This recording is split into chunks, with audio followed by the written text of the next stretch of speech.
Et salut à tous, c'est Ultima. Aujourd'hui, je vous présente un deuxième build sur Piven, un build où j'ai essayé de rentabiliser le fait de jouer en Grimoire 15 et aussi le fait de pouvoir jouer avec le Drain. Donc avant de vous présenter le build, je vais vous parler un peu du playstyle de ce deck qui va être vraiment unique. Le but du jeu, ça va être donc de se mettre dans un coin de la map. D'accord. Donc il y a certaines maps où ça ne va pas être possible parce que vous avez des mécaniques qui vont vous sortir des coins. Mais pour les maps où ce ne sera pas le cas, il sera possible de jouer comme ça. Se mettre dans un coin de la map et donc n'offrir que deux corps à corps à notre adversaire. Le fait d'offrir deux corps à corps à notre adversaire, ça fait que tous les autres qui seront sur la map n'auront pas de value sur leur corps à corps, puisqu'on ne va pas invoquer avant d'être vraiment très low HP. On va garder nos invoques pour essayer d'en sortir le plus possible en même temps vers la fin de la partie. Et donc, le fait de laisser que deux corps à corps, ça fait qu'on va prendre moins de dégâts.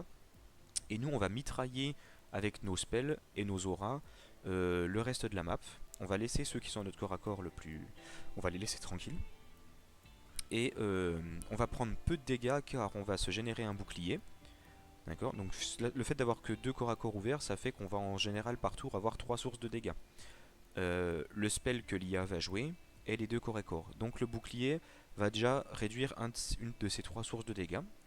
Et ensuite, on va pouvoir se régénérer à hauteur de 30% des dégâts qu'on inflige. D'accord. Sachant qu'on a maximisé l'attaque sur Piven, donc on va se régénérer de manière quand même conséquente. Et là où, si vous avez pu essayer le système de drain en soi, de manière classique, il ne peut pas fonctionner. Si vous jouez un Yop qui va en mêlée, qui va infliger voilà, des dégâts de son. Si là vous avez même 100 dégâts d'attaque, vous allez régénérer 70 par tour. C'est nul parce que l'IA va vous infliger 500 par tour. Ici, c'est rentable puisque vous allez prendre environ 100-150 dégâts par tour et vous allez vous régénérer 35 dégâts par tour. Donc plus d'un tiers des dégâts que vous allez subir, vous allez vous les régénérer. Donc là, c'est carrément rentable de jouer autour du drain. Je pense qu'en dehors de ça, la mécanique de drain n'est pas viable. Scalpel mis à part. Voilà. Voilà un peu le playstyle du coup. Réussir à survivre plusieurs tours grâce à cette stratégie, tout en bombardant le reste de la map grâce à nos mires, notamment les mires graveleuses qui feront beaucoup de dégâts. Voilà. Donc pour commencer, je vous présente les anneaux. En termes d'anneaux de grimoire, on a grimoire 15, 40% de drain à votre héros et de très bonnes stats que l'on veut. PV, attaque, aura, ce sera les stats qu'on voudra dans ce build. Également l'anora qui nous donnera une mire gratuite par tour, ça nous permettra de ne jamais être à court de mire et de donner de faire énormément de dégâts, en ayant pour autant des spells qui coûtent pas cher et qui ne génèrent pas de mire. Grâce à l'anneau, on arrivera à suivre le rythme. Voilà. L'Anonymous qui donne du drain, PV de héros, attaque de héros et aura, donc grosso modo la même chose qu'ici, donc on prend. Et enfin, l'anoptimal qui nous donne une bonne main de départ avec beaucoup, en ayant du coup plus de solutions pour générer des mires dès le tour 1. On tient absolument à avoir des mires dès le tour 1. Et vous verrez que même si la partie dure longtemps, on n'est pas autosuffisant en termes de pioche, on perd de la main. Donc le fait de commencer avec une main bien remplie, ça va nous aider. Qui plus est, les stats qu'il donne sont vraiment ce qu'on recherche. En termes d'augmente, j'ai pas pris grand chose parce que ça c'est pas intéressant. Ça c'est pas très intéressant, en fait on ne joue pas avec les PV et l'attaque des compagnons. Ça c'est pris, ça c'est voilà, pas super intéressant. Et là, bon je l'ai pris mais c'est pas super intéressant non plus. Donc au niveau des augmentes, c'est pas super, c'est pas vraiment ce qu'on recherche. Le brassard lequin, le bouclier, je vous ai expliqué la value qu'il avait. Et pareil, ses stats sont très intéressantes. J'ai pris aucun de ses dons. En soi c'est pareil, il n'y a rien de très incroyable. Ça peut être bien. Voilà. Puisque si vous si vous avez un crit et que vous faites plus de dégâts, vous vous soignez de plus. Donc ça en soi ça peut avoir de la value. Euh, ça, ça peut être bien si ça proc une fois que vous allez invoquer vos compagnons, puisque je vous ai dit on va chercher à invoquer 3 voire 4 compagnons d'un coup suivant combien de temps la partie a duré. Au niveau de nos compagnons, c'est pas compliqué, on va jouer autour de deux éléments en termes de jauge, air et terre, et on prend les compagnons qui donnent des pourcentages aux auras et qui eux-mêmes génèrent une aura. Voilà. Donc eux-mêmes feront beaucoup de dégâts et ils nous boostent de beaucoup de dégâts même sans être là. Au niveau des spells, donc on a des spells qui nous génèrent des auras. Ce combo-ci, les spells là en combo. Enfin, quand je dis combo, c'est plutôt cette association-ci et celle-là. Les combos pour le coup qui donnent des auras, ainsi que celui-ci. On ne met pas celui-ci parce qu'en fait on ne joue pas de compagnon haut. Donc là vous voyez qu'on a un spell qui génère de la jauge haut, c'est une jauge qui sera perdue. Elle ne sera pas utilisée. Voilà, vous avez de la pioche, ainsi qu'un spell qui nous redonne de la mire, donc ça c'est appréciable.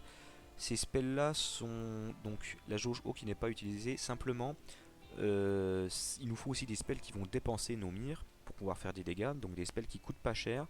Et ce combo là nous donne l'inciblable qui aura énormément de value, puisque je vous l'ai dit, on ne va pas invoquer avant un long moment. Donc si vous avez un bouclier plus l'inciblable, l'IA, si elle n'a pas de spell qui ne se lance pas sur vous, et ben elle ne donnera pas de value à ses PA sur tout un tour. Donc ça peut avoir pas mal d'intérêt. Ça met un PA dans la réserve, ça peut être utile aussi. La pointe irisée qui est pareil, qui a une qui coûte peu cher et qui peut vous aider pour du placement ou de la collision, qu'on va aimer comboter avec le carquois, puisqu'on a d'autres associations dans le deck, donc celle-ci qui va nous permettre de nous donner le plein de mire, et celle-ci qui va libérer toutes les mires, plus nous en redonner une le tour d'après. Donc c'est important quand vous allez jouer l'artillerie, derrière de garder un spell en combo, un de ces trois spells là, flèche affligeante, tir terrestre ou pointe aérienne, qui va vous redonner une mire pour qu'à aucun moment la Nora ne fonctionne à vide en fait. Il faut absolument que vous finissiez les tours avec une aura. Et enfin le tir tactique qu'on va aimer jouer avant un de nos spells de combo, qui aidera effectivement avec le spell archer à nous placer dans le coin, donc on aimera avoir en début de partie. Voilà. La pointe irisée, l'artillerie pardon, si vous arrivez à la jouer avec 4 ou 5 Auramir, vous allez faire énormément de dégâts sur un tour. Vos auras font beaucoup plus de dégâts que vos spells, d'accord. Et votre passif fait lui aussi pas mal de dégâts. Donc si vous lancez 5 auras grâce à l'artillerie, c'est 5 procs de passif. Donc vous pouvez monter grâce à ce spell à plus de 200-250 dégâts au niveau 20, sans crit bien sûr, grâce juste à ce spell. Voilà. J'ai pas pris d'augment. En gros, alors ça peut être bien puisque si vous le faites proc plusieurs fois, alors je sais pas si c'est par mire. Je pense que c'est qu'une seule fois, auquel cas c'est, si c'est qu'une seule fois c'est vite fait. Le crit, voilà, les auras ne peuvent pas crit, donc en soi, pas besoin de trop investir là-dedans. En termes justement d'investissement de dons, ça peut être intéressant puisque je vous ai dit qu'on perdait un peu de main au fur et à mesure de la game. Les dégâts des spells, surtout, on s'en moque. Donc la pioche, on prend. Dégâts, on prend pas. La jauge feu, on n'en a pas besoin, on prend pas. La jauge terre, par contre, on utilise, on peut prendre. Dégâts des sorts, ça en soi, on s'en moque un peu. Ça peut être cool. Ça, c'est bien. D'accord. Même si on n'est pas souvent en manque de mire. Ça, oui, on prend. Ça, on s'en moque complètement. Ça, on peut prendre, puisque la magie air, on en a besoin. Ça, ne prenez pas, puisqu'en fait, grâce à... Vous aurez déjà une mire avec, donc ce spell vous mettra à 4 mires, et grâce à l'Anora, vous serez à 5 mires, donc pas besoin de prendre ça. Ça peut être bien. Ça, on s'en moque en soi, c'est pas un buff qui est très intéressant. Ça, on a dit qu'on prenait pas forcément, et ça non plus. Voilà. Au niveau des compagnons, donc j'ai déjà présenté, pareil, prenez à chaque fois les bonus pourcentage à vos auras, hein. Sur les 4, c'est très important. Voilà. Qu'est-ce que je peux vous dire d'autre en termes d'options? L'ataraxie qui ne fit pas avec le build puisqu'on a toujours quelqu'un autour de nous. La dérobade, peu d'utilité étant donné que l'on ne souhaite pas bouger. Ça peut être intéressant pour les dégâts plus que pour le fait de reculer. Les dégâts plus une jauge neutre. Ça ne booste pas les dégâts des mires, donc pas intéressant. Les mires motivantes vont être remplacées dès que vous allez jouer un autre spell qui génère de la mire, donc peu intéressante en soi. Pas très intéressant, et ça en PvE pas très intéressant. Voilà. J'ai pas trop. Donc c'est pareil, ce spell, la condition elle est pas forcément réunie. D'accord. Plus la jauge feu on ne s'en sert pas et il coûte cher. Donc c'est pas un spell qu'on va vraiment aimer mettre dans le deck. Voilà. Ce spell là pourrait avoir de l'intérêt. Le fait qu'il joue deux fois, vous libérez deux mires. D'accord. Donc ce spell là pourrait avoir de sa place ici. Mais voilà, il se trouve que vous avez déjà des combos qui fonctionnent bien.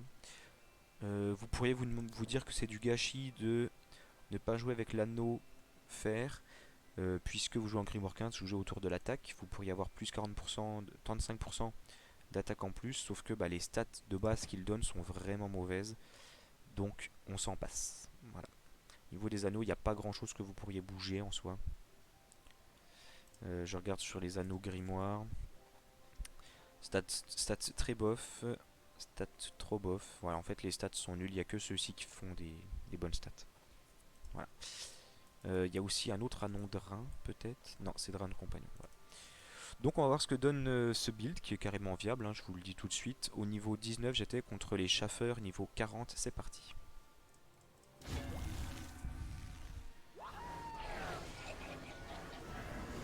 Alors là, même si elle est tombe, je vais quand même vouloir me mettre dans le coin. C'est important. Donc là, je peux faire ça en T1. Ouais, ça doit être le must, je pense. C'est quand même bien d'avoir des murs directs. Ouais, le bouclier va tanker les dégâts de la tombe. Donc c'est très bien.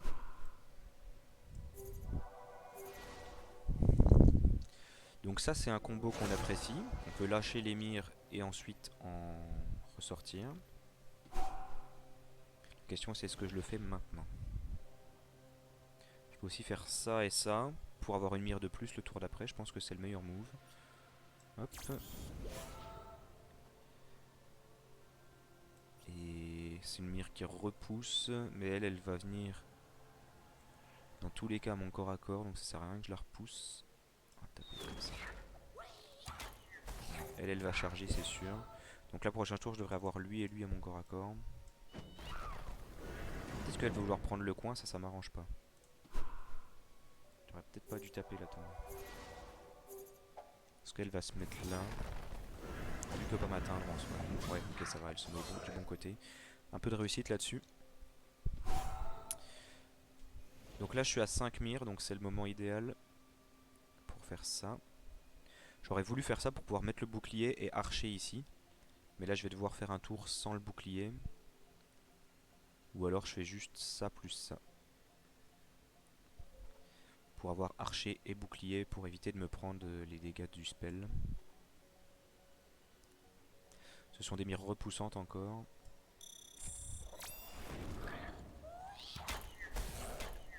Voilà.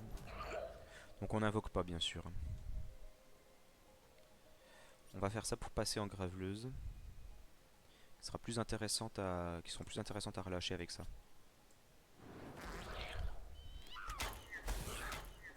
Voilà. Est-ce qu'on se met le bouclier avant ou après? Ah bah on est obligé de le mettre avant en fait.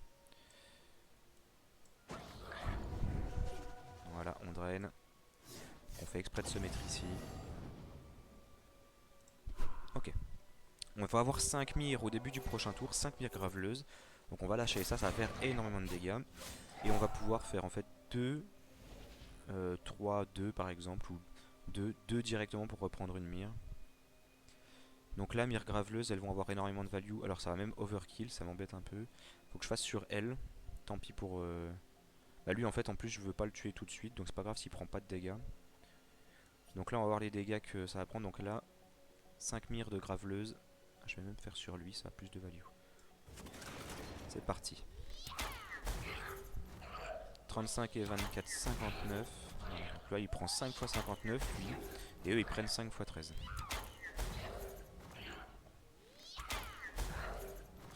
Voilà. Énormément de dégâts qui ont été posés là. Et on va... alors si je veux pas de troll, il faut que je finisse par ça. Sinon j'aurai pas de mire le prochain tour. Voilà. Là je vais finir avec une mire. Et bouclier. Ok, très bien. Là je vais avoir un tour un peu plus chill où je pense que je vais juste piocher. J'ai encore des points de vie donc je suis pas obligé d'invoquer tout de suite. L'explosion c'est value de la faire sur lui donc il devrait mourir. Voilà. Très bien. Et c'est tout, je finis le tour avec le bouclier et le drain. Super. Là en termes de jauge, j'ai 7 jauges, donc je peux faire une invocation à 3, une invocation à 4. Je peut repasser en graveleuse, même si ça fait l'explosion que sur elle en soi. Et là j'ai des PA et des spells qui coûtent pas cher. Après en graveleuse je peux taper que maximum 2 personnes. Ou alors non, peut-être plus grâce à ça. Si je fais ça... Voilà, parce que là voilà. La mire tape. J'hésite à consommer. Non. On draine. Ok. Là prochain tour, 2 et 3, 5, 10. J'ai 9 mais 8 avec ça. Donc je peux faire les 3 spells là le prochain tour. Et passer inciblable. Donc toujours en graveleuse. Mais là tant pis, on va faire un peu de gâchis. On va se mettre l'inciblable. Et on se remet plein de mire. Je peux commencer un peu à taper lui quand même. Parce qu'il gagne quand même beaucoup d'armure. Prochain tour, je pense que j'invoque. Et ce sera pas loin d'être la fin de la game. Puisque là, je suis à 9 jauges. Avec ça, je vais passer à 5 jauges comme ça. Ok. Donc là, c'est elle qui est le plus rentable à viser. Je pense pas que je la tue avec juste ce spell là. J'invoque maintenant. Dans ce cas, je tape lui. Ou elle. Je vais pas invoquer maintenant. Hein. J'ai peur d'overkill. Voilà. Donc là, les mires vont proc, mais pas le passif. Très bien.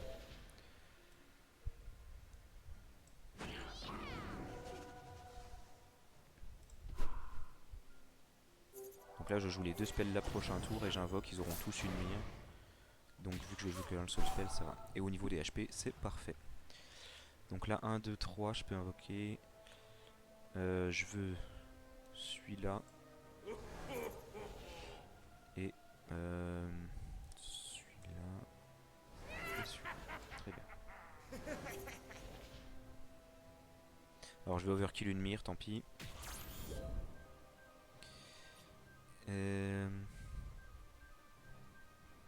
Ce sont des mires repoussantes. Donc lui va prendre des dégâts de poussée, là aussi.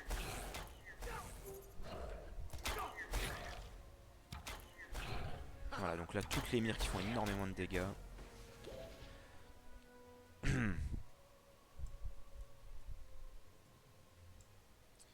Lui, ça sert à rien que je le tue trop tôt. Donc...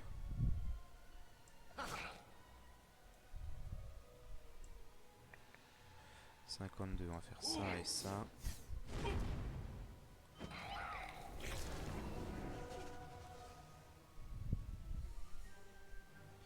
Le squelette va se sacrifier dans tous les cas.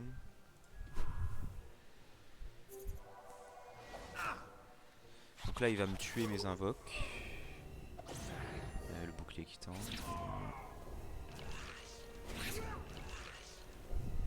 Ok, alors lui survit, c'est super.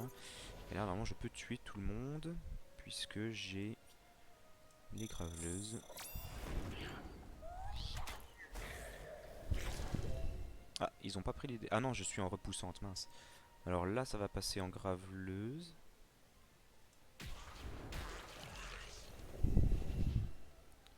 Alors je l'ai overkill lui, c'est un peu con.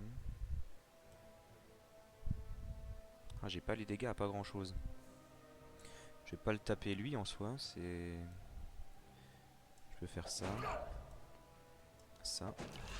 Voilà, m'éloigner ici. Donc là sur la fin j'ai vraiment plus de cartes en main, donc vous voyez qu'on n'est pas autosuffisant en termes de pioche. Et lui il va prendre très très cher pour finir, puisque c'est les 5 mires graveleuses. Donc le deck est sympa à jouer, ça fait des combats assez longs, mais en soi on a vraiment beaucoup de puissance de feu. J'aurais pu invoquer vachement plus tôt, c'est juste moi qui ai vraiment voulu attendre le plus longtemps possible pour avoir un maximum de value sur le fait de bloquer leur corps à corps. Vous avez de la puissance de feu, vous avez du drain, ça vous permet de tenir de nombreux tours en étant pour autant au corps à corps. Donc voilà, j'espère que le deck vous a plu, que le build vous a plu. N'hésitez pas à laisser un j'aime, un commentaire et à bientôt pour une prochaine vidéo. A plus.